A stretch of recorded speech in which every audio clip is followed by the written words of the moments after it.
Tara, luto tayo. Malamig ang panahon ngayon dito kaya magsasabaw tayo. Magluluto tayo ng bulalo. I-season lang natin sa salt and pepper yung karne natin.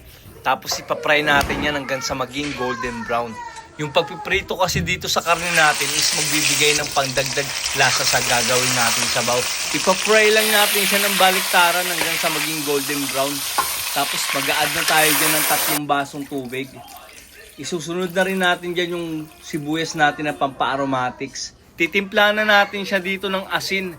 Tapos yung pampalasa na pepper at beef cubes. Nag-add din pala ako dyan ng konting MSG para siguradong malasa yung karne natin at yung sabaw. Yung malambot yung karne natin, naghulog na ako ng sweet corn. Luto na yan kaya hindi ko na pinatagal. At nilaglag ko na yung green beans natin. Papakuluin lang natin to ng mga 2 minuto. Tapos ilalaglag na natin dyan yung pechay Tagalog. Taga Manila tayo kaya pechay Tagalog yung nilagay natin. Wala kasi tayong pechay Baguio. Kaya tara, luto na yung bulalo natin. Plating na tayo dito mga lodi. Di na tayo nagkakanin sa gabi.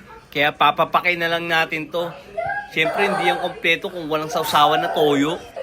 Kita nyo naman yung sabaw natin. Napaka-solid yan. Sabaw pa lang ulam na. Sabi nila yung bulalo sinusup-sup. Pero sa atin, tinataktak yan. Siyempre, unang subo para sa inyo yan palagi mga lodi. Bula Lord para sa cooking ideas natin. Maraming salamat!